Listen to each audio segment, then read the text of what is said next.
बिस्मिल्लाहिर्रहमानिर्रहीम, अस्सलाम वालेकुम and welcome back to Expresso. In fact क्योंकि रोजाना हम आते हैं ना तो कहना चाहिए वेलकम बैक टू एक्सप्रेसो। इस उम्मीद और दुआ के साथ कि आप बिल्कुल ठीक हैं।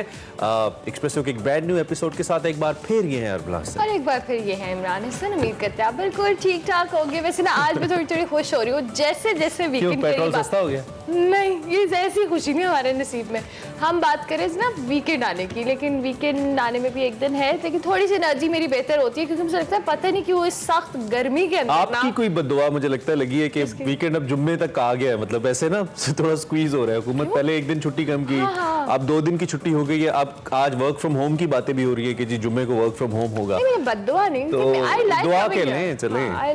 इकोनॉमी के लिए तो बद्दुआ ही है ना, एक दिन और कम हो जाना। समटाइम्स इस गर्मी के अंदर घर से निकलना, ऑफिस आना, फिर ऑफिस से घर जाना एक पूरी मुहिम है। लेकिन स्टिल जी मेक श्योर करें कि इस गर्मी में आप खुद को महफूज रखें और गैर जरूरी तौर पर घर से। वैसे तो हुकूमत ने कोई कसर नहीं छोड़ी, आपके पास पेट्रोल नहीं होगा। जब हम बहुत गर्मी करते हैं, मुझे लगता है कराची और इस्लामाबाद वाले थोड़ा सा सार्कास्टिक होते होंगे हमें देखे कि यार इतनी भी नहीं है जितनी आप लोग कह रहे हैं। तो हम लाहौर की गर्मी की बात करें। लाहौर में बहुत ज्यादा गर्मी है और मुल्तान में भी बहुत ज्यादा है। लेकिन कल मुल्तान की गर्मी में थोड़ा ठंडक का एहसास हुआ हमें। हमारी टीम 305 चेस कर गई। बहुत कम ऐसे मौके होते हैं कि हम इतने बड़े बड़े टोटल चेस कर जाएं। करने पे आए तो हम कर जाते हैं और 10 विकेट से भारत को भी हरा देते होते हैं। कल हमने वेस्ट इंडीज को हराया। पहला मैच था ये 3 मैचों की सीरीज का और 305 रन से पाकिस्तान ने इस पे कामयाबी हासिल की। और जो हाईलाइट थी वो थी शादाब का कैच। ओए होए होए, जिस तरह से बाबर के 100 को भूल गई आप। नहीं ना, पहले शादाब का आई मीन बाबर का 100 दिखाएं जी जरा। अच्छा नहीं, शादाब भरपूर अरमला साहिबा की फरमाइश पे आप कैच दिखाएं जी।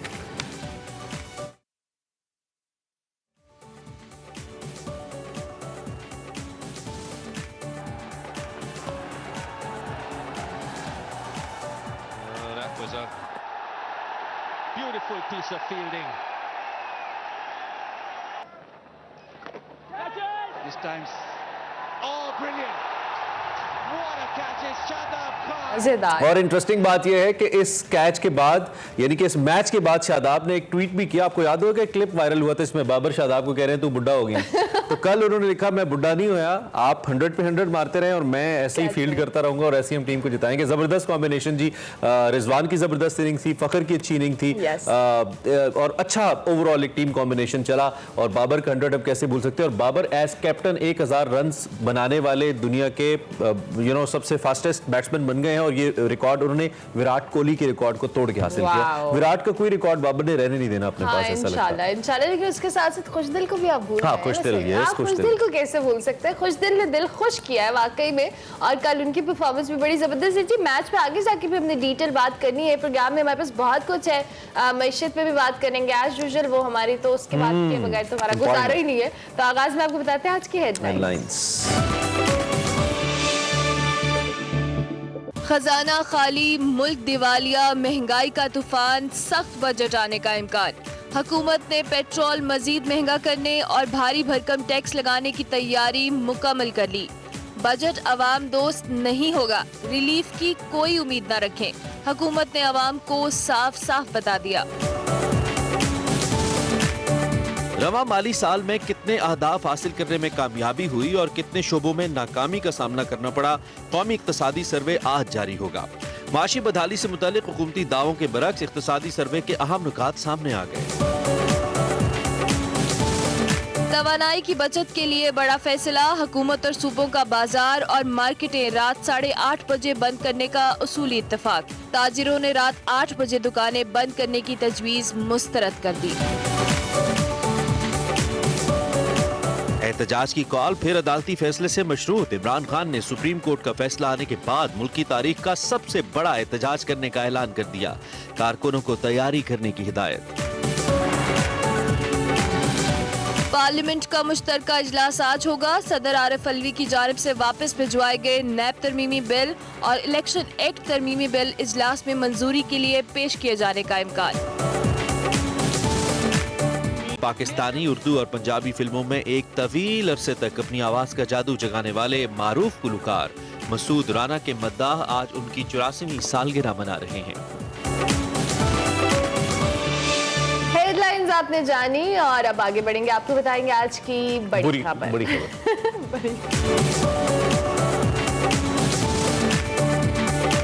बड़ी खबर नहीं है, अच्छी खबर। मौजूदा हुकूमत कल अपना पहला बजट पेश करने जा रही है और यकीनी तौर पे ये आखिरी भी हो सकता है हुकूमत का। आई थिंक इंतखाबात हो जाएंगे, बट लगता है ऐसी कि आखिरी होगा। खैर, बजट से पहले महंगाई का तूफान जारी है। पेट्रोल मजीद महंगा और भारी भरकम टैक्स लगाने की तैयारी है, जैसा कि हमने आपको हेडलाइंस में भी बताया। चेयरमैन पाकिस्तान तहरीक इंसाफ इमरान खान ने गुज़िश्ता रोज़ तहरीक इंसाफ की नेशनल काउंसिल का जो इजलास है उससे खिताब किया।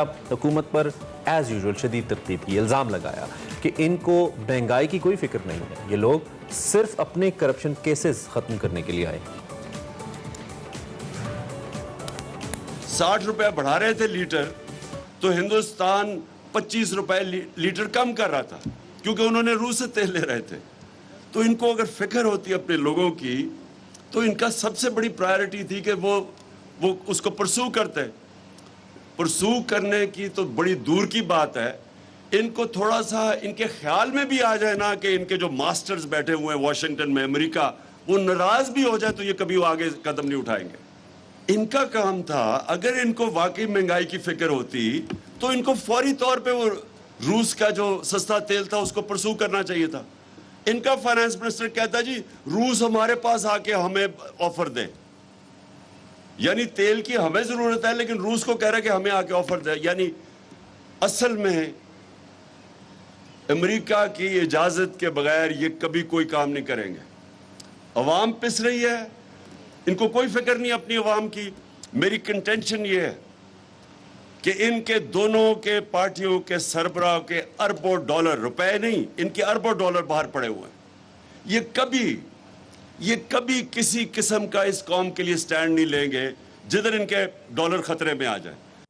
इमरान खान साहब क्या कह रहे हैं? दूसरी जानिब हुकूमत बदतरीन महंगाई, मौशी बदहाली की जिम्मेदारी पीटीआई हुकूमत पर डाल रही है। वज़ीर आज़म शहबाज शरीफ खबरदार कर रहे हैं कि खजाना खाली है, मुल्क दिवालिया हो रहा है, हुकूमत के पास तेल और गैस खरीदने के पैसे भी नहीं है, मजीद मुश्किल फैसले करने पड़ेंगे। लेकिन कौमी इक्तिसादी सर्वे में आदाद शुमार हुकूमती दावों के बिल्कुल बरक्स दिखाई दे रहे हैं। आज इक्तिसादी सर्वे जारी होना है, लेकिन जो अहम नकात सामने आए हैं उसमें यह इतराफ़ किया गया है कि तहरीक इंसाफ की हुकूमत ने जो बजट 2021-22 में मुख्तलिफ शोबों में जो मुकर्रर किए गए ज़्यादातर अहदाफ थे उनको हासिल किया। आदाद शुमार के मुताबिक रवा माली साल के दौरान जो मौशी तरक्की है वो हदफ से ज़्यादा रही।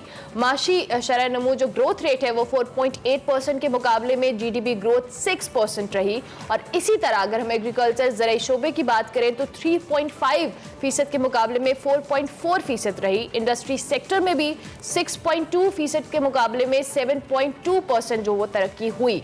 और जो खिदमात का शोबा है उसमें भी 4.7% का जो हदफ है पूरा करने में कामयाब हुआ। और ओवरऑल जो कारकर्दगी का हदफ है बेहतर यानी 6.2% रहा। जो माली साल 11 माह में जो मुल्की बरामदाद हैं वो रिकॉर्ड 29 अरब डॉलर तक पहुंच गई, जबकि आम पाकिस्तानी की जो फीकस आमदनी सी सालाना उसके हवाले से भी आपको बता दें तो वो बढ़ के जनाब 1676 डॉलर से बढ़कर 1798 डॉलर तक पहुंच गई। और ये यहाँ पर सवाल उठता है कि 6% जो GDP ग्रोथ के बावजूद 2 माह में जो मुल्की मईशत है वो तबाह कैसे हो गई। ये बड़ी ज़बरदस्त और बड़ी दिलचस्प सूरत हाल है कि जो मुआशी आशारिये हैं, जो ब्यूरो ऑफ स्टेटिस्टिक्स के फैक्ट्स हैं वो कुछ और कह रहे हैं।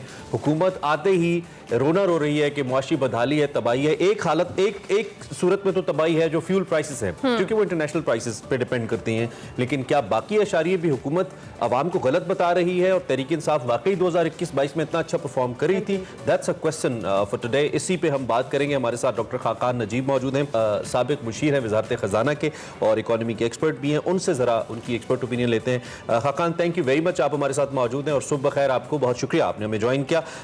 एक तो सबसे पहले यही सवाल हमारे जहन में आता है, क्या वाकई हमारी मईशत इतना अच्छा कर रही थी? जैसे मुख्तलिफ शोबे हैं, सर्विसेज का शोबा है, ओवरऑल ग्रोथ है, विद दैट इंडस्ट्रियल ग्रोथ है, एक्सपोर्ट्स का इंक्रीज है, रेमिटेंसेस तो हमारी अच्छी हुई गई थी, रिकॉर्ड अब देख ही रहे थे। तो क्या वाकई ऐसा था और ये हुकूमत सच नहीं बोल रही आवाम से? Thank you for having me on Expresso. It's great to be on a lively show. और लगता है कि अब आप दोनों जो है ना मईशत के एक्सपर्ट तकरीबन होते चले जा रहे हैं। Thanks to Imran Khan and current government. And it is good कि देखिए इकोनॉमी को ना हमने सेंटर स्टेज बना दिया है, बिकॉज ये बहुत जरूरी है। वो इसलिए जरूरी है कि इसका इतना इम्पैक्ट है इकोनॉमी को डिस्कस करने का अवाम पर, लोगों पर, हर तरह के लोगों पर, कि उनको समझना है कि हो क्या रहा है। देखिए एक तो वही हो रहा है जो आपने कहा है कि दुनिया भर में तेल की कीमतें, कमोडिटी की कीमतें, जिसमें कोल 300% बढ़ गया, LNG बढ़ गई, पेट्रोल बढ़ गया, डीजल बढ़ गया, उसका एक पास थ्रू इफेक्ट है जो हम पे भी आ रहा है। इसमें लॉन्ग टर्म तो हम कह सकते हैं कि हमें डैम ही बनाने चाहिए थे। अब डैम की बिजली 1.5 रुपए की मिलती है हमें मंगला और तरबेला से, तो अगर हम डैम ही बनाते रह गए होते तो आज शायद हालात बहुत मुख्तलिफ होते। बिजली 1.5 की तो ना होती पर 8-10 रुपए की जरूर होती इन्फ्लेशन डाल के। सो एक तो लॉन्ग टर्म इसके कलीदी फैसले हैं जो गलत हुए हैं। जहां इकोनॉमी आज खड़ी है, चाहे वो PTI के दौर में हो, चाहे वो PN के दौर में हो, हमने ये जो कलीदी फैसले हैं ना, अगर हमने सिर्फ अपनी IPPs जो फ्यूल पे हैं, जो इम्पोर्टेड है, इसकी जगह आप सोचें मुल्क में बन रहे होते डैम, सोलर और विंड, जो कि सारा लोकल होता और अल्लाह की उन नेमतों में से हम इस्तेमाल कर रहे होते। और डैम का एक कमाल ये भी है कि पानी स्टोर भी हो जाता और एग्रीकल्चर भी बेहतर हो जाता। सो ये असल में तो बिजली में तो ये हो रहा है जिसकी वजह से इन्फ्लेशन हो रही है और लोगों को तकलीफ हो रही है। सो ये तो बिल्कुल हम क्लियर हो गए कि क्या हो रहा है। अब आ जाए आपके क्या कह रही है PTI और N की ये जो डिबेट है सारी। देखिए इनमें दोनों कुछ सच बोल रहे हैं, because you know the truth is out there, और वो हमें कहीं ढूंढना है कि हमने जब अपनी इकोनॉमी को ना इम्पेटस से मतलब है कि हमने जो उस पे खून डाला कि पेशेंट जो है वो खड़ा हो जाए, या हमने उसको ड्रिप लगाया। अब ड्रिप क्या था? ड्रिप था कि जब हमने बजट प्रेजेंट किया ना आखिरी, तो हमने उसमें काफी पैसे जो हैं वो लोगों को भी दिए, इंडस्ट्री को भी मराद दी। मसलन रियल एस्टेट को हमने एक एमनेस्टी दे दी। ठीक है, मैं वैसे एमनेस्टीज के बड़ा खिलाफ हूँ। हमें एक फिक्स्ड इनकम आती है, उस पर टैक्स पहले ही कट जाता है। तो अब दूसरा एक इंसान है, उसने सारा कुछ रियल एस्टेट में बनाया और उस पर कोई टैक्स नहीं दिया पिछले 20-25 साल से। या मेरा एक एग्रीकल्चर का दोस्त है जो HSN कॉलेज में मेरे साथ पढ़ता था और उसकी बहुत तरक्की हुई, बड़ी अच्छी बात है, पर टैक्स उन्होंने 0 ही दिया क्योंकि इनकम टैक्स है ही नहीं एग्रीकल्चर पे। अच्छा, अब जब ये सब कुछ होता रहा तो एक इम्पेटस जो गया, यानी कि जो हमने बूस्ट दिया, आप समझें, हमने जो उसको रेड बुल पिलाया इकोनॉमी को, उससे इकोनॉमी जो है वो दौड़ना तो शुरू हो गई 6% पे, पर साथ साथ ही इंपोर्ट्स जो हैं वो बढ़ना शुरू हो गई बहुत ज्यादा। बिल्कुल सही। तो जो हमारा जो तिजारती खसारा है वो इस साल एक मोटा सा फिगर ले लेते हैं, 48-50 अरब डॉलर के करीब चला जाएगा। It will be 48 billion for the 12 months. ये तकरीबन जिंदगी में कभी ऐसा नहीं हो कि आप सोचेंगे 40। इसका जस्ट मुआवजा आप ये करें कि जो हमारी रेमिटेंसेस हैं टोटल वो 30 अरब आएंगी, पर खसारा जो खड़ा है ट्रेड में वो 48 अरब डॉलर का होगा। तो इकोनॉमी जरूर चली है। एक और वजह चलने की ये थी कि कुछ सस्ते लोन दिए गए स्टेट बैंक की तरफ से। उसका क्या मतलब है कि शरह सूद 7-8%, तो आपने बिजनेसमैन को कहा 3%। डॉक्टर खान, हम इसका ये मतलब लें कि ग्रोथ है, वो ग्रोथ तो हुई या इंडिकेटर्स तो बेहतर हुए, लेकिन शायद उनकी जो बेस है उसकी वो सस्टेनेबल नहीं है, वो सस्टेनेबल ग्रोथ नहीं है, टेम्परेरी ग्रोथ है, ऐसा कहें? जी, आप बिल्कुल दुरुस्त कह रहे हैं कि उसमें वो सस्टेनेबिलिटी नहीं है कि जब बाकी इशारे खराब हुए तो हमें उस ग्रोथ को अब रोकना पड़ा है। जैसे अब मैं एक वर्ड यूज कर रहा हूं, अब नाजरीन को, लोग कहते हैं जी ओवरहीट होगी इकोनॉमी। ये ओवरहीट में ना जाए। आपको रेडिएटर बहुत गर्म हो गया है, ये बात अपनी जगह पर, आप इसका आसान लें कि हमें कूलिंग ऑफ करनी है थोड़ी सी। ये जो बहुत गाड़ियां बिक रही हैं ना, हम चाहते हैं ये कम बिकें। क्यों कम बिकें? इसलिए कम बिकें कि इसके सारे पार्ट्स तो आते हैं जापान से। जब सारे पार्ट्स जापान से आते हैं तो अगर एक सिविक नहीं बिकेगी तो लेट से कि हमें कुछ $1000 जो हैं वो बच जाएंगे। वो $1000 हमारे पास है नहीं, बिकॉज हमारा तजारती खसारा बहुत बढ़ रहा है। ये इसमें कोई बहुत रॉकेट साइंस नहीं चल रही। हर कोई अब समझ गया कि अच्छा जी this is the issue. Actually पिछली हुकूमत ने थोड़ा सा सिचुएशन को कॉम्प्लेक्स ही किया है, अगरचे के उनके इशारे फॉर द टाइम बिंग हमें लग रहा है बेहतर हैं, लेकिन सस्टेनेबल ऐसे इनिशिएटिव्स नहीं लिए गए जो कि लॉन्ग टर्म चल सकते। ठीक हो गया। बजट के हवाले से भी डॉक्टर खाकान सवाल करेंगे। अब ऑब्वियसली हुकूमत हुकूमत ने ओवरऑल कोशिश तो की है और पहले उन्होंने खबरदार कर दिया है कि ये जो बजट आने वाला है ये इतना आवाम दोस्त नहीं होगा, इसमें रिलीफ के हवाले से कोई ख़ास उम्मीद ना रखी जाए। अब पेट्रोल भी मज़ीद महंगा करने के हवाले से और दीगर टैक्सेस लगाने के हवाले से भी कहा जा रहा है। कितना आपको लगता है कि ये ज़्यादा भारी पड़ेगा आवाम के ऊपर, क्योंकि ऑब्वियसली अभी जो हमारे सामने सिचुएशन है महंगाई की, पेट्रोल प्राइसेस की, और सफ़र तो कर रही है आवाम, अब बजट में भी उम्मीद ना रखें तो फिर कब उम्मीद रखें? बहुत अच्छा सवाल, वेरी गुड। देखिए अब बात ये कि अभी हम बात कर लेते हैं इस पे, पर आपने लास्ट में मुझे 1 मिनट देना है, मैंने अवाम को एड्रेस करना है कि उन्होंने क्या करना है इस मुश्किल से निकलने के लिए, बिकॉज हमारा महवर जो है। अब देखिए बजट में ये है कि बजट तो होगा टफ, उसकी एक वजह ये है कि हमें IMF को सेटिस्फाई करना है। IMF को सेटिस्फाई किए बगैर हमें वो पैसे नहीं मिलेंगे और हमें वो स्टैंप ऑफ अप्रूवल नहीं मिलेगा। जैसे है ना, आप समझें कि IMF वो उस्ताद है जिसने हमें लिख के देना है कि आपके बेटे का जो ग्रेड है वो इस वक्त तो C या D चल रहा है, but he is now moving towards A। तो वो जो सर्टिफिकेट लेना है, बिकॉज आपके हमारा जो बेटा या हमारी बेटी हैं वो इस वक्त C और D पे, और उनको A पे लाने के लिए उन्होंने ट्यूशन भी लेनी है, पढ़ाई भी ज्यादा करनी है, रीडिंग भी करनी है, ये जो सारी चीजें करनी है उन्होंने। सो IMF ने आपको कहा है कि जी आपके टैक्स में 7,200 अरब आपने कलेक्ट करना है। इसको कलेक्ट करने के लिए आपको नए टैक्स लगाना पड़ेंगे। अब हमारा जो पॉलिसी मेकर है उसको ये करना है कि उसका बोझ सिविक, मर्सिडीज पे नहीं पड़ना, जो है वो एक गलत पॉलिसी है और ये हम करते रहे। रियल एस्टेट को हमने एमनेस्टी दे दी, एग्रीकल्चर से हम टैक्स नहीं लेते, रिटेल सेक्टर से हम टैक्स नहीं लेते। सो एक और सेक्टर होलसेल से हम टैक्स नहीं लेते। जैसे हम सारी मंडियां हैं, लाहौर में अकबर मंडी है, अकबरी मंडी है, ये हमारी सारी मंडियां हैं, दे आर अंडर टैक्स। सो हमने बोझ डालना है इन सेक्टर्स पे और बोझ कम करना है हमने पर्सनल इनकम टैक्स वाले लोगों पे, मसलन जो जिन पे अभी अर्बन मिडिल क्लास बहुत हिट हो रही है, बिकॉज अर्बन मिडिल क्लास पे सबसे ज्यादा जो बोझ है ना, बिकॉज उनकी फिक्स्ड इनकम है, पर दूसरी तरफ ये हो रहा है कि उनके जो खर्चे हैं वो बढ़ते चले जा रहे हैं। जो एग्रीकल्चर या रूरल कम्युनिटी है उस पर बोझ कम पड़ा है, बिकॉज जो कीमतें हैं अजनास की वो ऊपर गई हैं, तो उनके पास पैसे भी आए हैं और खर्चे भी बढ़े हैं, तो वो थोड़े से दे आर कंफर्टेबल। बट ये क्लास, और तीसरा जो हिट हमेशा होता है वो है जो बिलो दी पॉवर्टी लाइन, उसको भी छोड़ दे, तो डेफिनेटली होता है दिल की बहुत hit. Khaqan we left last 1 minute, so आप अपना जो कहना चाह रहे थे आवाम के लिए सजेशंस, व्हाटएवर यू वांट। देखिए व्हाट आई वांट टू से टू द पीपल इज कि अगले 6 महीने दुनिया भर में टफ है हम लोगों के लिए। तेल की कीमत जो मैं देख रहा हूँ वो बढ़ती हुई है, इस वक्त $120 है। इसका इम्पैक्ट बहुत पड़ेगा आपकी जिंदगी पे। पब्लिक ट्रांसपोर्ट महंगी होगी, वेजिटेबल्स महंगे होंगे, वॉर की वजह से और भी। सो ये चीजें आप अपने मद्देनजर रखें। लोकल भी हालात अच्छे नहीं है, बिजली महंगी बन रही है, महंगी आ रही है। कोई ऐसी 6 महीने में मैजिक वॉन्ड नहीं चलना। आपको जो करना है वो द फॉलोइंग है, अपनी हर चीज सेविंग से शुरू करें। 2 AC चला रहे हैं, 1 पे चले जाएं। 4 पंखे चला रहे हैं, 3 पे चले जाएं। 3 कमरे इस्तेमाल कर रहे हैं, 2 पे चले जाएं। गाड़ी संडेज को बिल्कुल ना चलाएं, सैटरडेज को गाड़ी बिल्कुल ना चलाएं। जो काम 3 दफा में जाके करते थे उसको 1 दफा में करें। इस वक्त एक अपना शुआर बना लें जिंदगी का, उसका नाम हो सेविंग्स। सेविंग से अगर आप मिलियनेयर हैं तब भी सेव करें, अगर आप हजारों में कमा रहे हैं तब भी सेव करें।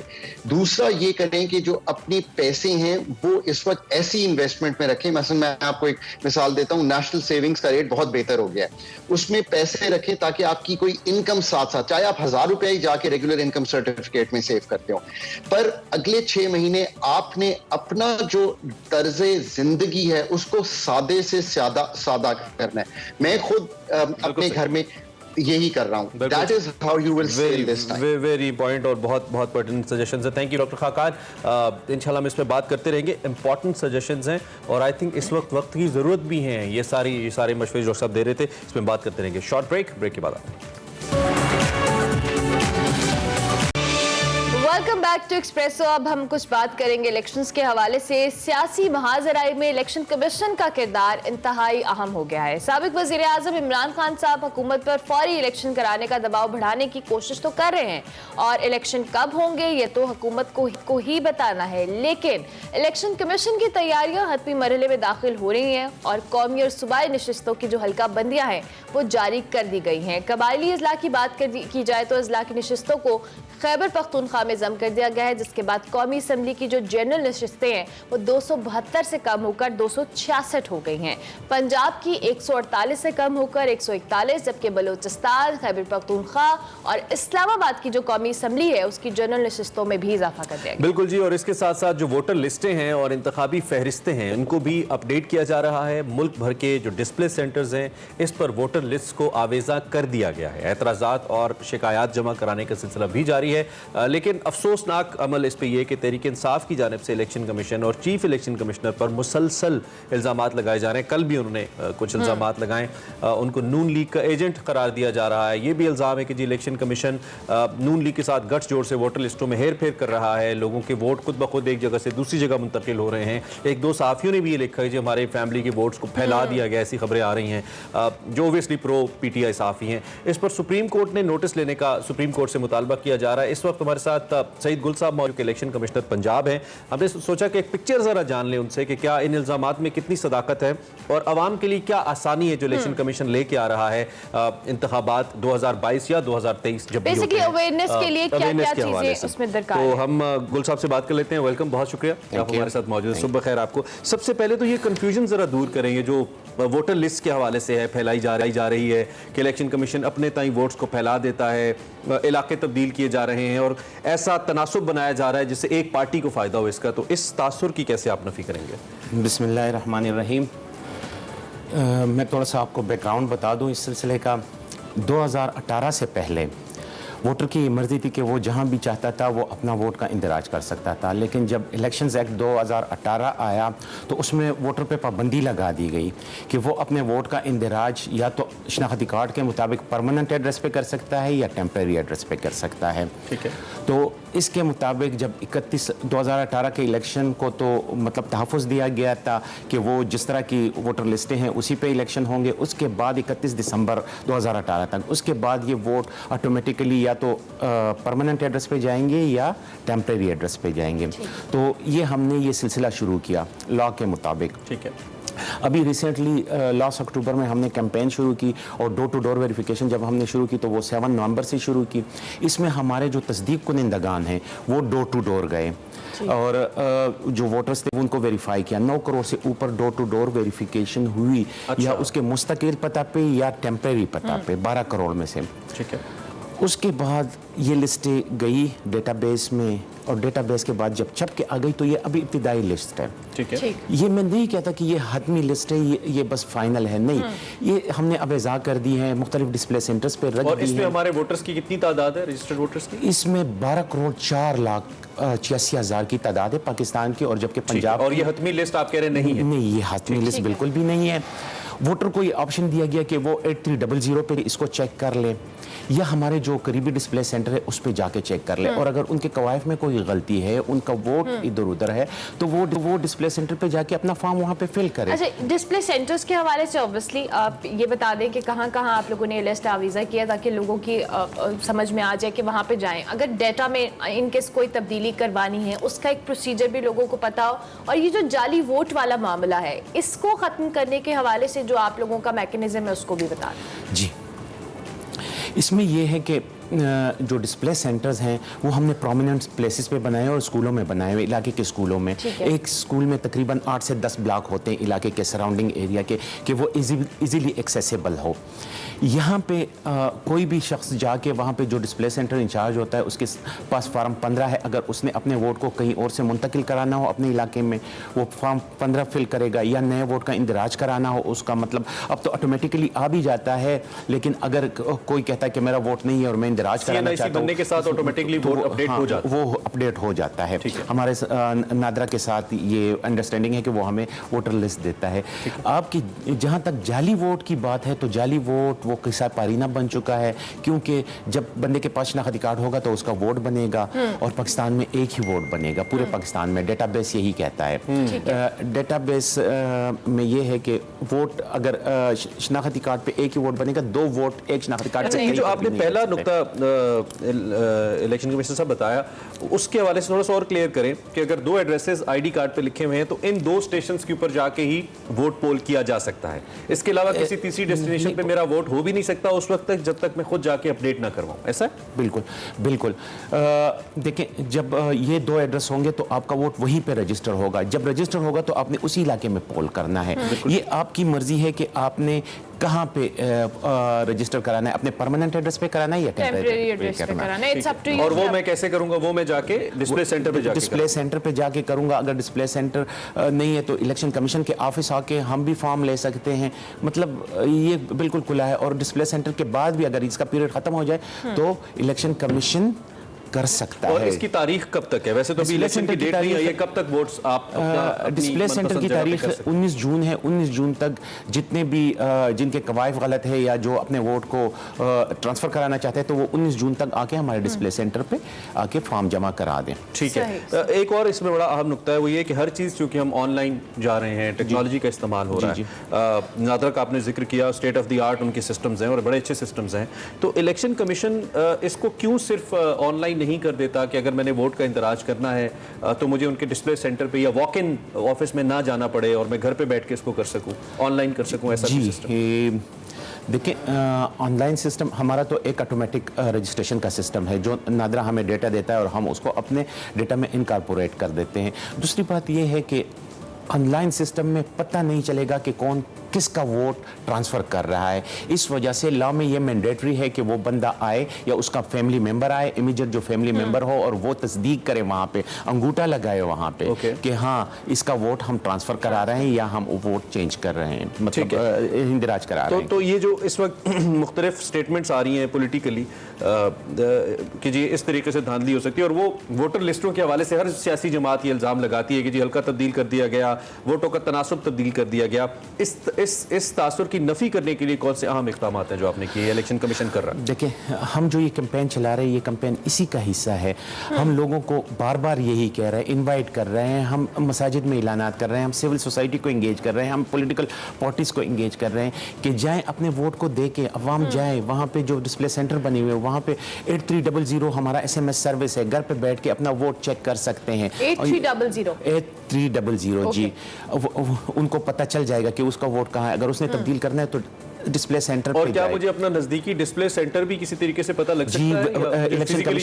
इलेक्शन कमीशन के वेबसाइट पे है, अगर नहीं है तो हमारे ऑफिस फोन करके पूछा जा सकता है, फोन करके भी पूछ सकते हैं। ठीक हो गया। खवातीन के हवाले से, इनके वोट की रजिस्ट्रेशन के हवाले से इलेक्शन कमीशन किस तरह के इकदाम कर रहा है? जी, हमारे खवातीन के लिए हमने एक खास कैंपेन चलाई हुई है, खासकर वो खवातीन जिनके शनाख्ती कार्ड नहीं बने होते हैं। तो इलेक्शन कमीशन ने 29 अजला में सिविल सोसाइटी के साथ मिलकर और नादरा के साथ मिलकर एक कैंपेन बनाई हुई है, और वो खवातीन जो कि डिप्राइव्ड सोसाइटी के सेगमेंट से ताल्लुक़ रखती है तो उनके लिए हम शनाख्ती कार्ड बना रहे हैं, हम MRV भेज रहे हैं वहाँ पे और उनके शनाख्ती कार्ड हम बनवा रहे हैं। अच्छा, तो ये क्या कोई मोबाइल यूनिट्स है जो किस हवाले से काम कर रहे हैं? जी, हमारे जो ग्रास रूट लेवल पे हमारे NGOs हैं, वो सिविल सोसाइटी ऑर्गेनाइजेशन है, वो इलाकों का सर्वे करते हैं और घरों से पूछते हैं कि जिन फैमिलीज़ के या तो मतलब मुख्तलिफ उसकी वजूहात हो सकती है, या तो कंजर्वेटिवनेस है या इकोनॉमिकल इश्यूज सवाल मेरा बैरियर्स हैं। टर्न आउट को बेहतर करने के लिए जो अल्टीमेट किसी भी इलेक्शन कमीशन का गोल होना चाहिए कि लोग ज़्यादा से ज़्यादा इस अमल के अंदर हिस्सा लें, और वही अवाम के एतमाद का इजहार है। एनीथिंग जो आप कहना चाहते हैं अवाम से इस प्रोसेस को, चूंकि अभी शुरू हो चुका है तो अवाम की दिलचस्पी लेना बहुत ज़रूरी है, और वो ओबियसली आपके इदारे से मुंसलिक है। जी, अवाम से मैं यही गुजारिश करूँगा कि वो आए, अपने वोट का सही जगह पे इंतराज कराए और अपने वोट के हक को इस्तेमाल करें, क्योंकि ये पाकिस्तान के लिए, और इसी में आपकी बेहतरी है, हमारी बेहतरी है, हमारे कल का इन्हिसार आज के वोट के सही इंदराज और के सही इस्तेमाल पर है। इसी वोट के जरिए हम पाकिस्तान के पॉलिसी साजी में अपना हिस्सा डाल सकते हैं। बिल्कुल साहब, थैंक यू वेरी मच, बहुत शुक्रिया। इंशाल्लाह फिर डिस्कशन होती रहेगी। बड़ा अच्छा एक इन्फॉर्मेटिव सेशन है, क्योंकि पहले एक तासुर ये पाया जाता था जी वोट से क्या होता है, फिर अल्हम्दुलिल्लाह पिछले कुछ अर्से में लोगों को ये पता लग गया कि जो होता है वो वोट से ही होता है। तो it's very important, election commission का रोल बड़ा इंपॉर्टेंट है, और इस हवाले से जो भी अवेयरनेस हम आपको दे सकते हैं और क्रिटिकल क्वेश्चंस भी जो हम कर सकते हैं वो हमने किए, और कोशिश उम्मीद करते हैं कि आपको समझ आया होगा। आप वोट का इस्तेमाल करें, उसको बेहतर अंदाज में करें। ब्रेक लेंगे, ब्रेक के बाद हाजिर होंगे। आप देखते रहिए एक्सप्रेसो।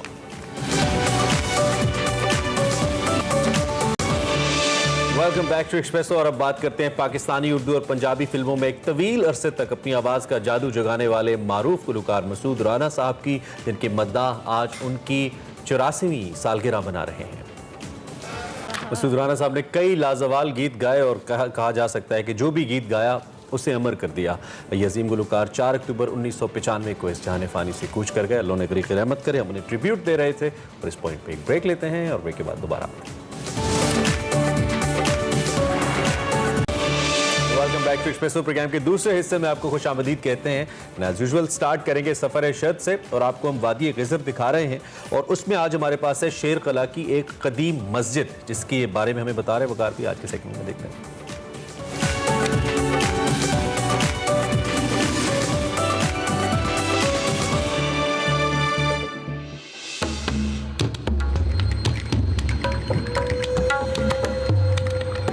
आपको गिज़र क्यों जाना चाहिए? अगर आप बहते पानियों, गिरती आबशारों और गाते झरनों को सुनने का शौक रखते हैं, अगर आपको अफसाना गो दरख्त अच्छे लगते हैं,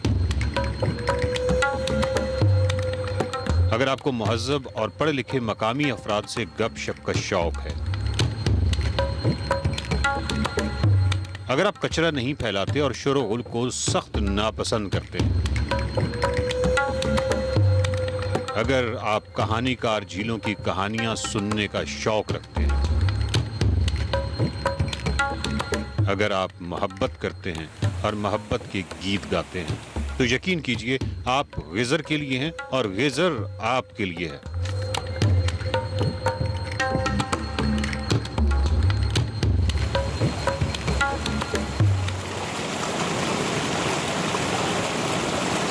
वादी गिज़र में सियाहत के लिए एक शर्त है। वो शर्त क़ब्ल अज़ सफ़र मुताला की है। अगर आप बगैर मालूमात के वादी गिज़र जाएंगे तो फितरी हुस्न तो किसी हद तक देख पाएंगे, लेकिन बड़े बड़े लैंडमार्क्स को मिस कर जाएंगे। वादी गिज़र के किसी आम दरवाजे के पीछे दुनिया की खूबसूरत तरीन झील हो सकती है। वादी गिज़र के किसी आम बंद दरवाजे के पीछे इस इलाके की राजधानी हो सकती है। वादी गिज़र के किसी आम बंद दरवाजे के पीछे कोई कदीम तरीन मस्जिद या खानकाह हो सकती है। अगर आपको इल्म होगा तो आप दरवाजे पर दस्तक देंगे, नहीं होगा तो यूं ही गुजर जाएंगे। आइए एक बंद दरवाजे के पीछे एक खूबसूरत तारीखी मस्जिद से शनासाई की सादत हासिल करें। सफ़र शद का ये छठा सीज़न है और अब आके मुझे एहसास हो रहा है कि कुछ गलत हो गया। और वो गलत ये हो गया कि आप हर चीज़ एक ही सीज़न में कवर नहीं कर सकते। आपको शायद एक पूरा सीज़न जो है वो खानकाहों, कदीम इबादतगाहों और उस हवाले से चाहिए गिलगित बल्तिस्तान में। आपको शायद एक पूरा सीज़न जो है 20-25 एपिसोड्स जो हैं वो हो सकता है कि ये चिनार के जो दरख्त हैं गिज़र वैली में सिर्फ इन पे की जा सकती है। अखरोट के जो दरख्त हैं वो क्या खूबसूरत दरख्त हैं। इस दफ़ा आपने सफ़र शद में हमने आबशारों के पास गए तो तब मुझे एहसास हुआ कि शायद एक पूरा सीज़न आबशारों पे होना चाहिए, क्योंकि ऐसी ऐसी खूबसूरत आबशारें जहाँ पे अभी ऐसी भी हैं जहाँ पे इंसानी कदम तक नहीं गए, और स्पेशली टूरिस्ट जो हैं उनके लिए तो वो जो पहाड़ की दूसरी साइड पे नज़र आती हैं और बड़ी खूबसूरत गिरती हुई, ऐसी आबशारों पे एक पूरा सीज़न बन सकता है। तो गिलगित बल्तिस्तान इतनी रिच और इतनी जरखेज़ और इतनी खूबसूरत सरजमीन का नाम है। इस वक्त मैं शेर किला में हूँ। शेर किला जो है वो एक बहुत ही अहम टाउन है, सियासी हवाले से भी रहा है, तारीखी हवाले से भी रहा है, और गिलगित से निकलते हुए आधे घंटे में आप या 20 मिनट में आप शेर किला पहुँचते हैं। शेर किला जो है इसकी खूबसूरतियाँ क्या हैं, शेर किला जो है वो कितना खूबसूरत है। जब आप अंदर दाखिल होते हैं तो आपको अंदाज़ा होता है कि आप एक अलहदा ही एक कायनात है, पूरी एक दुनिया है शेर किला की जहाँ आप दाखिल हो गए हैं। मुझे मालूम ये हुआ कि शेर किला के अंदर एक मस्जिद है जो कि इंतहाई कदामत लिए हुए है और बहुत ही खूबसूरत मस्जिद है, पुरानी मस्जिद है, और मैं अब उस मस्जिद की जानिब जा रहा हूँ सिर्फ ये देखने के लिए कि क्या वो वाकई इतनी कदीम है जितने उसके बारे में सुना है।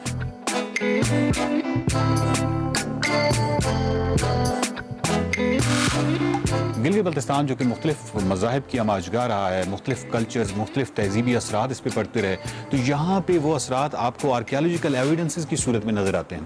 कदीम खानकाहें जो हैं अभी भी उनकी जो इमारतें हैं वो महफूज हैं, उसके ऊपर जो खूबसूरत काम हुआ है वो महफूज है। ये जो मस्जिद है शेर किला की जामे मस्जिद, यहाँ पर जब मैं आया हूँ तो मुझे फौरी तौर पर खपलू की वो मस्जिद याद आ गई, क्योंकि वो उसका भी बहुत ही कमाल किस्म का खूबसूरत आर्किटेक्चर है। ये भी वैसी है और इसकी कि इस मस्जिद में वो मुकम्मल तौर पे वो सारी कदामत अभी तक महफूज है।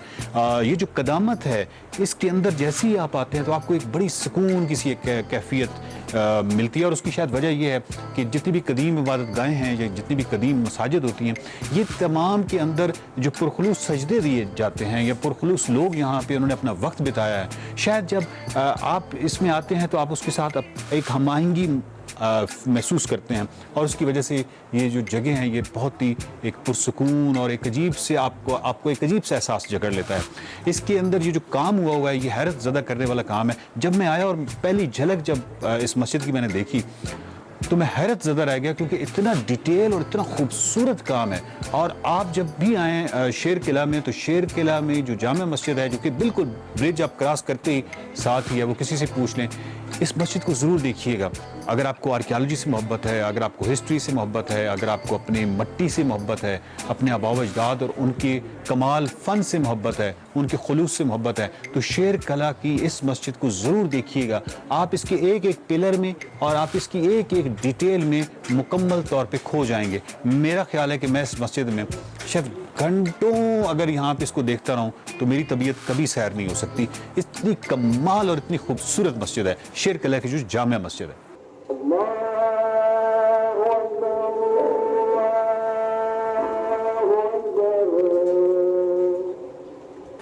शेर किला की ये जो कमाल खूबसूरत मस्जिद है इसकी अपनी एक तारीख़ है, और वो बहुत ही कदीम तारीख़ है। उससे जब तक आप किसी भी डेस्टिनेशन पे जाते हैं उसकी पूरी तारीख़ से वाकिफ़ नहीं होते तो यकीनन आपको वो लुत्फ़ नहीं आ सकता, वो चाहे उसको हम इल्मी लुत्फ़ कहें या किसी भी तरह की तफरीक कहें। लेकिन ये जो मस्जिद है, इस मस्जिद की जो खूबसूरती है उसको आप कभी भी वो खूबसूरती आप पे असरअंदाज नहीं हो सकती जब तक कि आप इसकी पूरी तारीख़ से वाकिफ़ ना हो। मेरे साथ राजा वकार साहब खड़े हैं। एक्जैक्टली इसकी क्या डेट है, यानी कितना ये पुराना है मस्जिद जो है? ये 1870 और 80 के दरमियान बनी हुई है। 1870 और 80 के दरमियान। हमारे परदादा जो उस वक्त का राजा था, राजा पुण्यार, राजा अकबर खान ने बनाया इसको। राजा अकबर खान ने। और ये जो मस्जिद है इसको देखने के लिए लोग आते हैं अभी? इसको हाँ आ रहे हैं। ठीक है। ये जो काम है इसमें ये जो कदीम काम है, तो आप लोगों को यकीनन ये एहसास होगा कि ये कितना कीमती है। बिल्कुल हाँ। तो कई दफ़ा ये होता है कि राजा साहब आप ना वो कदीम तारीख़ी काम को समझते हैं कि आप उसकी जगह सीमेंट या कोई और चीज़ लगा देते हैं, तो मतलब ऐसा तो कुछ नहीं ना होगा, ये तो इसी तरह महफूज रखा जाएगा इंशाल्लाह। इसे महफूज रख। क्या कर रहे हैं महफूज रखने के लिए? जैसा कि आपको इल्म है उस वक्त तो इसका कोई प्रोटेक्शन का कोई सिस्टम नहीं था, गवर्नमेंट भी इतनी तवज्जो नहीं दे रही, लेकिन अभी कुछ गवर्नमेंट भी कोशिश की, हमने अपने हाथ से जो उसमें रह कर जो कर सकते उसको कर लिया है। अच्छा, मेरा ख्याल है कि ये जो मस्जिद है, इस तरह की और बहुत सारी जो कदीम जगह हैं, इस हवाले से अब ये देखिए ना कितना बड़ा ख़जाना है। इसमें एक CSP से लेके हुकूमत के कई ऐसे इदारे हैं जिनको आगे आना चाहिए इसको प्रिजर्व करने के लिए, क्योंकि आम लोकल आदमी जो है वो उस चीज़ को उस तरह नहीं समझता। वो हो सकता है कि मजबूत बनाने के लिए या उसको करने के लिए वो कोई ऐसी काम कर दे जो कि इसकी रूह के या इसकी जो खूबसूरती है उसके मुनाफी हो। ऐसा अमूमन हो जाता है। तो बजाय इसके, क्योंकि एक आर्कियोलॉजिस्ट और इस फ़न के जो शोबा के लोग हैं वो बेहतर इसको महफूज कर सकते हैं। और शेर किला की ये जो मस्जिद है ये पाकिस्तान का असासा है, और काश हमें मालूम हो कि हम अपने असासा, पहले तो दो सतह हैं, एक तो सतह ये है कि हमें मालूम हो कि हमारे असासे कहाँ कहाँ पे हैं, दूसरी सतह जो है वो ये है कि उन असासों को महफूज किया जाए।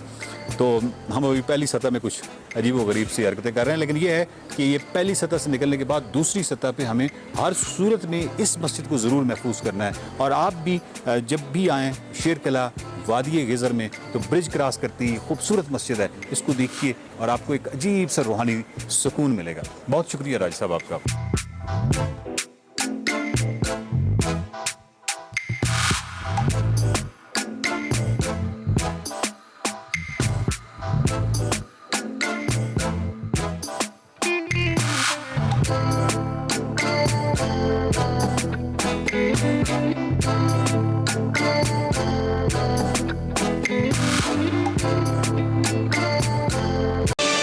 Welcome back to Express. और अब बात करते हैं कुछ पाकिस्तान में टेलीकॉम सेक्टर की, और टेलीकॉम में I think the biggest brand jazz की बात करते हैं, जिसने पाकिस्तान में डिजिटल इनेबलमेंट की बुनियाद रखी है। इस इनेबलमेंट की बुनियाद रखने के साथ साथ कुछ और एजाज़ात भी हैं दैट जैज़ होल्ड्स। दुनिया में जो डिजिटलाइजेशन है इसकी सही पावर को उजागर किया जा रहा है, और jazz has this credit in Pakistan के वो इसके ऊपर काम कर रहे हैं। ऐसी कोई आवाज़ या मसला नहीं जो हल ना हो सके यकीनी तौर पर। इसी मकसद को आगे बढ़ाते हुए जैज़ ने अपनी जो न्यू ऐड एड कैंपेन है, इसको लॉन्च किया है और इस एड में जैज़ ने सुपर फॉर चेंज का एक मैसेज दिया है और इस बात को उजागर करने की कोशिश की है कि डिजिटल की पावर कितनी ज़्यादा है। इसीलिए जैज़ ने इस जो कैंपेन जिसका हम जिक्र करने जा रहे हैं सुपर फॉर चेंज, इसके अंदर एक ख्वाजा सरा को अपनी कैंपेन का हिस्सा बनाया है, क्योंकि अब ये कहा जा सकता है कि किसी की आवाज़ अकेली नहीं है, सब बराबर है। सबसे पहले आपको इस कैंपेन को दिखाते हैं, उसके बाद फिर हम अपने गेस्ट से बात करते हैं। What an impressive campaign। इस कैंपेन के हवाले से तो हम बात करेंगे। सुपर फॉर चेंज हमारे साथ मौजूद हैं रिजवान फजल साहब, जो कि वाइस प्रेसिडेंट हैं मार्केटिंग जैज़। उनको हम खुशामदीद कहेंगे। Thank you very much sir and welcome to Expresso. कैसे हैं आप? खैरियत से? अल्लाह का शुक्र। सर सबसे पहले तो सुपर फॉर चेंज कैंपेन के हवाले से हमें हमारे देखने वालों को बताइए, कैंपेन है क्या, इसको सुपर फॉर चेंज क्यों कहा जाता है? सुपर फॉर चेंज बेसिकली एक सोशल चेंज की कैंपेन है और हम ये चाहते हैं कि हर पाकिस्तानी डिजिटल को यूज़ करते हुए अपने आप को बेहतर तरीके से डिस्कवर कर सके and he can find his better version of himself. और आजकल डिजिटल एक नई दुनिया की सुपर पावर है और हम ये सुपर पावर हर पाकिस्तानी के लिए उसको मुहैया करना चाहते हैं। और आने वाले वक्त में आप देखेंगे कि, और आपने देखा है हमने कि एक आवाज़ होती है, लेकिन जब वो एक आवाज़ बहुत सारी आवाज़ों की तरफ मिल जाती है तो एक रेवोल्यूशन बन जाता है। और आइडिया ये है कि हम पूरे पाकिस्तान को डिजिटली इनेबल कर सकें। कैंपेन्स तो मुख्तलिफ आती रहती हैं, ऐसा क्या डिफरेंट है आपकी इस कैंपेन में? डिजिटल इनेबलमेंट जिससे मैंने जिक्र किया, आपने बहुत सारी कैंपेन्स देखी हैं, डांस होता है, ग्लैमर होता है, सॉन्ग होता है। So we have changed the paradigm. We are trying to change the paradigm, and we want to humanize the campaign, where we can converse with people, we can talk about people. हम उनके मुतालिक बात कर सकें, पाकिस्तानियों के मुतालिक बात कर सकें कि वो कैसे डिजिटल को यूज़ करते हैं, कैसे उससे फ़ायदा उठाते हैं, कैसे अपनी ज़िंदगी को आसान बनाते हैं।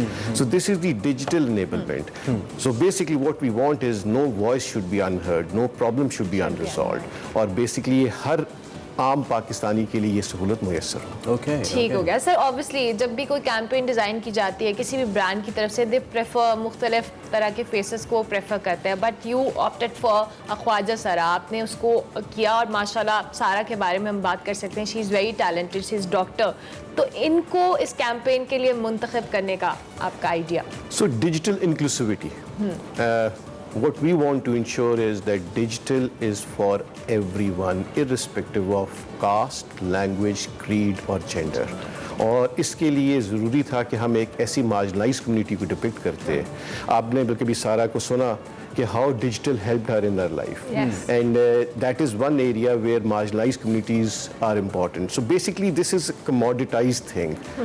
डिजिटल हर एक के लिए है, हम ये डिपिक्ट करना चाहते हैं डिजिटल उसके लिए नहीं है, उसके लिए नहीं है, उसके लिए डिजिटल हर एक के लिए है। आज से शायद 25 साल पहले टेलीफोन और डिजिटल एक स्टेटस सिंबल था जी, आज वो हर एक की ज़रूरत है।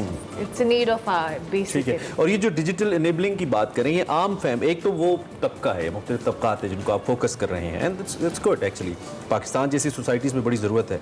लेकिन एक आम आदमी कैसे रिलेट कर सकता है इस डिजिटल इनेबलिंग को अपने साथ? आजकल के दौर में आपने एक जगह से दूसरी जगह सफ़र करना है, आप गाड़ी डिजिटल मंगवा सकते हैं, आपने खाना मंगवाना है, आप डिजिटली मंगवा सकते हैं, आपने मेडिकल हेल्प लेनी है, आप डिजिटली ले सकते हैं, आपने किसी को पैसे भेजने आप डिजिटली भेज सकते हैं। So this one device in your hand gives you a plethora of options and opportunities to do anything and the world is within your fingertips. True that, and this is how it is. तो आप इसको आपका गोल क्या है अभी तक? I mean, campaign तो आपकी है. What Jazz actually wants to achieve through this goal? We want that every Pakistani should be digitally connected. और हर पाकिस्तानी की ज़रूरत है। अगर मैं आपको थोड़े से स्टैटिस्टिक्स दूँ, 50% पाकिस्तानियों के पास आज सिर्फ स्मार्टफोन है और डाटा की जो नीड है वो सिर्फ 50% लोग इस्तेमाल कर रहे हैं। ये हर पाकिस्तानी का हक है। हमारा बेसिक ऑब्जेक्टिव ये है कि हम ये हर पाकिस्तानी तक पहुंचाएं। और इस कैंपेन में हमने जब मार्जिनलाइज कम्युनिटी को दिखाया तो उसका मकसद ये है कि हम हर पाकिस्तानी को सर्व देना चाहते हैं। Our ambition, our aim, our vision is that in every nook and corner of this country, every Pakistani should be able to avail this digital service. Sir obviously जब भी कोई कैंपेन डिज़ाइन की जाती है उसके सारी चीज़ों को मद्देनज़र रखा जाता है, उसके फ्यूचर गोल्स को जिस तरह से अचीव करना है। सो इस कैंपेन का आपने जब ये आइडिया एग्जीक्यूट हुआ, आपको लगा कि इसका impact as compare to other campaigns ज़्यादा होगा? ऑब्वियसली जब आप एक सारी चीज़ इंक्लूसिविटी के हवाले से बात कर रहे हैं। जी बिल्कुल। I think we needed to break the clutter.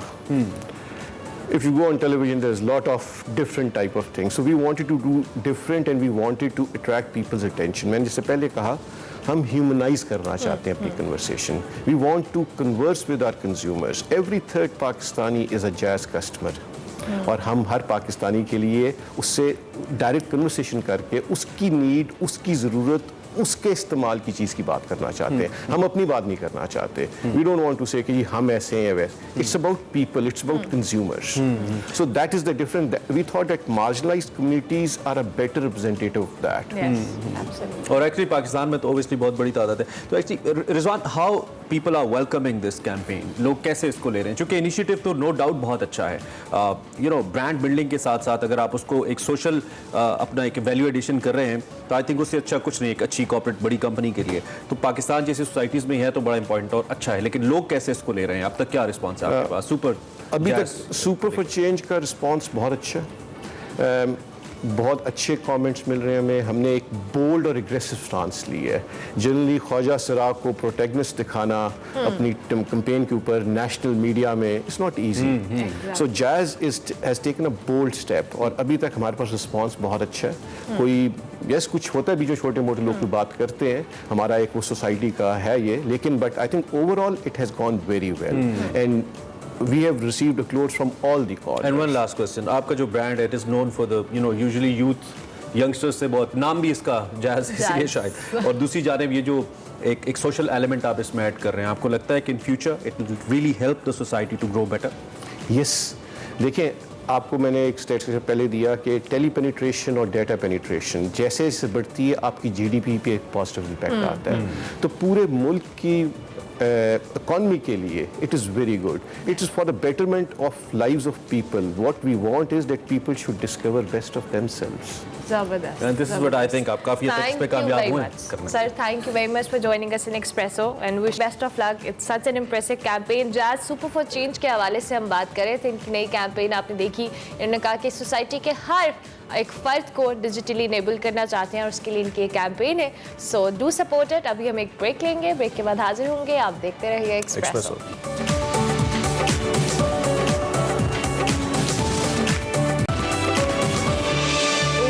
Back to Expresso. Break के बाद आ चुके हैं जी. आज का शो जैसे हम ऑफर बात करते हैं बड़ा पावर पैक किस्म के, इतना बड़े अरसे के बाद ये शो किया. लफ्ज़ आपके मुंह से मैंने सुना, पावर पैक. क्योंकि एक तरफ हमने इकोनॉमी की बात की, फिर हमने डिजिटल उसकी बात की, टेलीकॉम की, इलेक्शन की बात की. इलेक्शन. अब हम आपको गाने सुनाएंगे. मतलब हमारा मूड आज बहुत खुशगवार है. आज सुबह सुबह हम बहुत अच्छे चल रहे हैं जनाब. गाना सुनेंगे और आज जो हमारे साथ हमारे गेस्ट मौजूद हैं ये हमारी कराची की मेहमान है, लाहौर आई हैं और इतनी खूबसूरत आवाज़ है इनकी. मैं पर्सनली इनको जानती हूँ और निम्रा रफ़ीक इनका नाम है. आप इनको कोक स्टूडियो में भी सुन चुके हैं. इसके अलावा आप इनको मुख्तलिफ प्लेटफॉर्म्स पे भी सुन सके. मुख्तलिफ चैनल्स के लिए ये OSTs भी कर चुकी हैं. सो माशाल्लाह बड़ी खूबसूरत आवाज़ के साथ निम्रा रफ़ीक हमें ज्वाइन कर चुकी है. निम्रा वेलकम. कैसी हैं आप? Thank you so much. आप लोग कैसे हैं? बिल्कुल ठीक ठाक. निम्रा कैसा लग रहा है लाहौर आके, लाहौर की गर्मी में? गर्मी का तो मैं कुछ नहीं कह सकती. बेचारे लाहौर वाले पे तरस आ रहा है मुझे क्योंकि कराची में हम हवा की वजह से बच जाते हैं. लेकिन लाहौर मुझे पर्सनली बहुत पसंद है. मुझे ना लाहौर आके कराची की याद नहीं आती. होम सिक होती हूँ, जाना वापस कराची होता है. ये बड़ा कॉम्प्लीमेंट है. हाँ, नहीं मुझे लाहौर पसंद है क्योंकि लाहौर और कराची में मुझे इसलिए फ़र्क नहीं लगता क्योंकि वहाँ पे भी नाइट लाइफ कि आप अगर 4 बजे भी चाय ढूंढ रहे हैं तो आपको मिल जाएगी. लाहौर में तो आपको खाना भी मिलेगा. हाँ, खाना चाय वगैरह एवरीथिंग. तो मुझे कोई ऐसा फर्क नहीं पता चलता. एक और डिफरेंस भी है ना, थोड़ा मोबाइल बाहर गली में लेके जाते हुए इतना डर नहीं लगता जितना कराची में. यहाँ डर नहीं लगता. कराची में ज्यादा लगता है. अच्छा, आजकल क्या हो रहा है? आजकल अपने गानों पे काम कर रही हूँ मैं. रिकॉर्डिंग्स वगैरह चल रही हैं. मैं ड्रामों के बैकग्राउंड स्कोर करती हूँ तो वो रिकॉर्डिंग्स तो मेरी चल रही हैं. लाइव शोज चल रहे हैं. तो अभी एक प्रोजेक्ट पे काम किया, नेशनल एंथम री रिकॉर्ड हुआ, वो किया हमने, उसमें गाया. तो वो यही चल रहा है. रिलीज एक पे एक. कोविड में थोड़ा रुक गया था ना काम, या स्टक हो गए थे, तो भी बेहतर हो गया. रूटीन पे आ गए वापस. तकरीबन साल भर जो है वो ऐसा हुआ था कि काम नहीं चल रहा था. बहुत कम था, थोड़ा थोड़ा था. तो उस वक्त फिर हम जैसे आर्टिस्ट घर में इंस्टाग्राम चल रहा होगा. हाँ, इंस्टाग्राम लाइव. और हाँ, इंस्टाग्राम लाइव भी तो बहुत आसान. और कुछ नहीं तो इंस्टा तो है. अच्छा निम्रा, अब आप आएंगे सुबह सुबह, कुछ हमें सुना दे थोड़ा सा. फिर उसके बाद हम आपका जो नया गाना आ रहा है उसके हवाले से भी देखने वालों को बताएं. बिल्कुल बिल्कुल. मैं आऊँगी आपको. ऐ दिल किसी की याद में होता है बेकरार क्यों, जिस दिन भुला दिया तुझे उसका है इंतजार क्यों, वो ना मिलेगा अब तुझे जिसकी तुझे तलाश है, राहों में आज बेकफन मेरी वफा की लाश है, ये तो बता जरा मुझे तूने किया था प्यार क्यों, वेरी नाइस। ऐ दिल किसी की याद में होता है बेकरार क्यों। ये तो आप बड़ा खतरनाक गाना गाती हैं। वेरी नाइस, ये इससे भी ज्यादा खतरनाक गाती है। बहुत सुबह खतरनाक सुबह गला निकल। हाँ, सुबह सुबह, और फिर every singer can not sing like this, that's amazing. तो किस टाइप का खुद गाना पसंद है? एक तो ये कि बीइंग आर्टिस्ट पाकिस्तान में ये चॉइस जरा कम ही मिलती है, तो हमें गाना पड़ता है जो मिल रहा है, काम तो करना है। तो आपको खुद क्या पसंद है? मैं मेरा basically vocal is western classical. मैंने कोई ट्रेनिंग नहीं ली कभी, बट ये एक विरसे में एक ब्लेसिंग। कहाँ से आ गया? फैमिली में को ऑलरेडी लाइक सुरीले सब है, बट कोई प्रोफेशनल नहीं था कभी भी। I was the only one जो एक्चुअली स्टार्टेड। तो लेकिन बस वो नगमों से, नातों से स्कूल में वो शुरू हुए। कभी किसी म्यूजिशियन ने बोला हो कि ये वाला बहुत अच्छा करती हो, तुम इसको कैरी ऑन करो, ऐसा हुआ या खुद से ही? थोपा बहुत जाता है मेरे ऊपर कि नहीं आप का वोकल देसी है, आप हाई पिच। हालांकि लाइक अभी तक पाकिस्तान में बहुत कम ऐसी वोकलिस्ट हैं जो सोप्रानो गाती हैं। आई एम वन ऑफ दो सिंगर्स, बट बहुत ज्यादा थोपा जाता है कि नहीं हाई पिच है तो नहीं निम्रा से गवाते हैं। वो कभी एक्सप्लोर नहीं किया कि तो फिर अब मैंने खुद अपना एक जो है डिसाइड किया हुआ है कि नहीं, मैं अपने जब गाने बनाती हूँ तो मैं बैलेट गाने बनाती हूँ, बिकॉज मैं बहुत ज्यादा बॉलीवुड फैन हूँ। तो उस टाइप के ताकि वो वेरिएशन रहे ताकि लोगों को पता चले, अगर कोई मुझे ओएसटी के लिए बुला भी रहा है तो उनको पता होगा कि ये सिर्फ ये नहीं गाती है, ये भी गाती है। अच्छा निम्र, कौन सा ऐसा म्यूजिक डायरेक्टर है जिसके साथ काम कर लिया है और जिसके साथ काम कर लिया है और जिसके साथ काम करने का शौक है और अभी तक मौका नहीं मिला? अच्छा, पाकिस्तान में तो अल्हम्दुलिल्लाह मैंने सब टॉप प्रोड्यूसर्स के साथ काम किया हुआ है। ठीक है। जुल्फी भाई के साथ मैंने काम नहीं किया था, तो फाइनली इस सीजन में सीजन 14 में I worked with him as well. तो मिकाल हसन के साथ मुझे लाइव गाने का बहुत शौक है। काम उनके साथ भी किया हुआ है। हमारा साउंड्स ऑफ कराची की भी मैं वोकलिस्ट हूँ, बैंड है हमारा। तो उनका पूरा एल्बम मिकाल हसन ने रिकॉर्ड किया था, तो उनके साथ एक अलग एक्सपीरियंस है। तो काम हो चुका है, but I really want to perform with them because उनका म्यूजिक इज, उनका बेसिकली जो म्यूजिक है वो मेरा टाइप है। तो अभी निम्रा, रिसेंटली जिस नेशनल एंथम की आप बात कर रही थी, ये बहुत अरसे बाद रिकॉर्ड हुआ और ये बहुत बड़ा प्रोजेक्ट था जिसमें बहुत सिलेक्टिव सिंगर्स गए थे। So how was that experience? It was amazing. मैं बेसिकली टीम का पार्ट थी। एक मिनट रोड स्टूडियो का पार्ट थी मैं, और मैं आर्टिस्ट कोऑर्डिनेशन कर रही थी सारे आर्टिस्ट की। मैं खुद भी आर्टिस्ट थी, बट मैं मैनेजर थी सबकी। तो मतलब किसी का कोई कुछ मसला है, भाई पानी ला दे, भिजवा दें, तो मैं फिर अपने असिस्टेंट को भेज के पानी भिजवा रही थी। तो इस तरीके से ये वाला kind of like fun, I guess. और रिस्पांसिबिलिटी भी थी, बहुत रिस्पांसिबिलिटी थी, बिकॉज मेरे जैसे लोग भी थे और सेलिब्रिटीज भी थे। तो ऑब्वियसली सबका इक्वली ख्याल रखना था, because in the and it was national anthem. तो हर किसी को सेम ट्रीट करना था, किसी को छोटा महसूस नहीं कराना था, किसी को बड़ा महसूस नहीं कराना है। ऑल दैट, या बिल्कुल। अच्छा, चलिए अब आपसे एक फॉर्मल क्वेश्चन करते हैं, टिपिकल किस्म का। वो ये है कि बीइंग अ फीमेल, एक लड़की होने की हैसियत से बड़ी मुश्किलात होती हैं आपको मुख्तलिफ फील्ड्स के अंदर, और गाना तो इटसेल्फ फैमिली सपोर्ट पहले नहीं मिलती है, वो मिल जाए तो सोशल सपोर्ट नहीं मिलती है, बड़ी प्रॉब्लम्स होती हैं। लेट नाइट जा रहे हैं, गा रहे हैं, शिफ्ट चल रही है, 2-2 दिन पता नहीं है किधर बैठे हैं, क्या कर रहे हैं।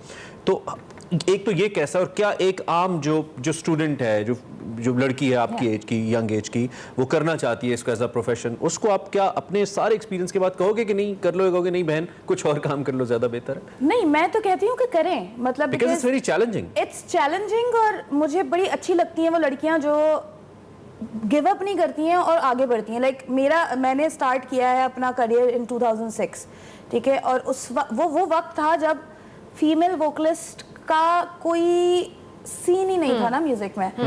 जो किसी को बुलाता था तो वो, और ये एक कड़वा सच है कि खूबसूरती जरूरी है, जो उस अब तो अब तो आप ये देखें ना कि कितनी सुरीली वोकल लड़कियां पावर हैं। ज्यादा इंपॉर्टेंट है। हाँ, अब वो चीज नहीं देखते सिर्फ शक्ल देखकर लोगों को नहीं हायर किया जाता, वो अब था जब टैलेंट मैंने भी शुरू देखा किया था, जाता। जब कुछ भी नहीं था, कोई प्लेटफॉर्म नहीं होता था, शादियों के शो में जाके मैं 1000 रुपए मिलते थे, गा रही होती थी कि चांस मिल जाए, मॉर्निंग शोज में ऑडियंस में बैठी होती थी कि कोई एक चांस मिल जाए। तो वो वाली सारी स्ट्रगल्स मुझे याद है आज भी।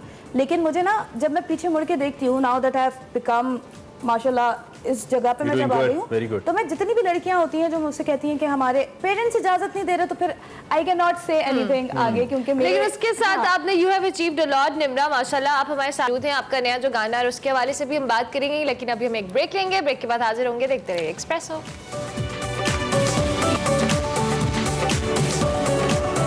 म्यूजिकल मॉर्निंग, निम्रा रफीक हमारे साथ मौजूद है। She is a brilliant vocalist, और हम कोशिश करेंगे इनका वीडियो भी ज़रा साथ साथ जो रिसेंटली लॉन्च हुआ है उस पर भी हम बात करें। और निम्रा, चूँकि निम्रा थोड़ा सा इस सॉन्ग के इस ट्रैक के बारे में, जो नया गाना अभी हम सुनवाएंगे भी अपने देखने वालों को, थोड़ा बताएं। अच्छा, थोड़ा जीले बेसिकली लिखा मैंने नहीं, मैंने कंपोज किया है, लिखा है हसन अली अफंदी ने।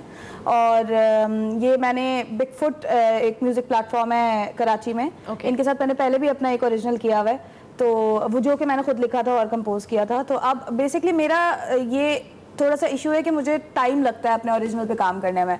तो ये this song took me year और 2। A song? My goodness. हाँ, मैं बहुत स्लो हूँ इस मामले में अपने गाने बनाने में।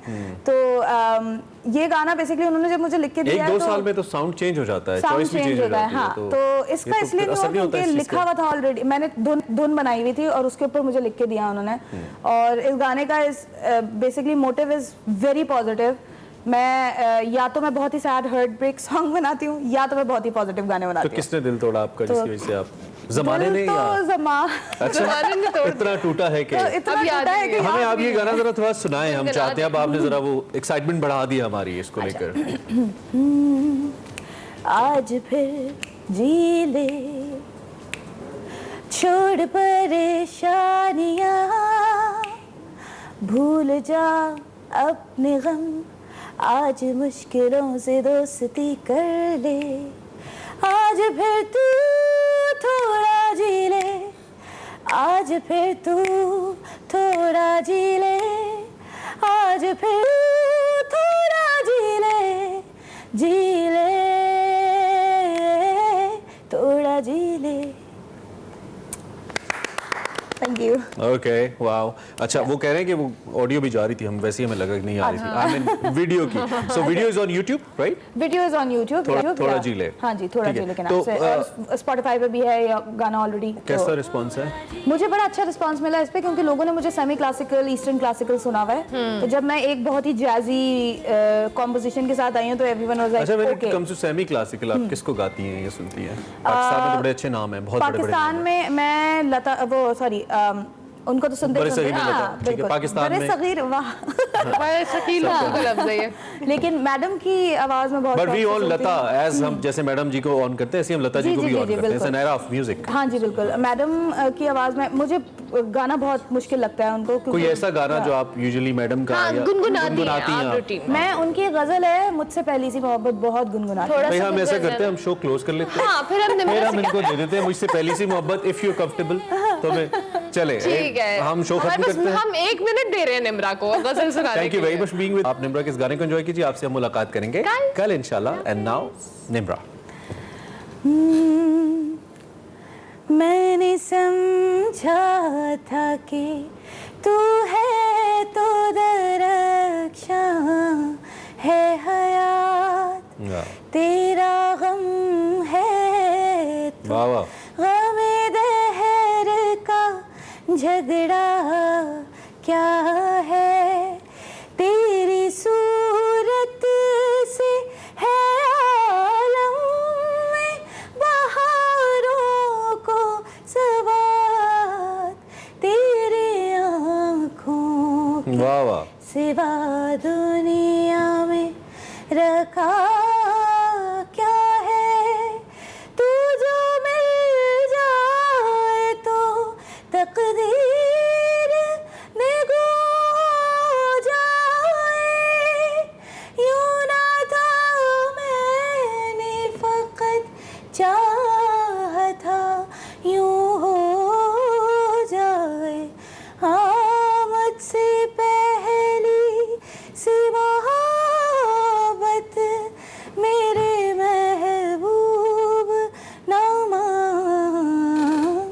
मुझसे पहली सी मोहब्बत में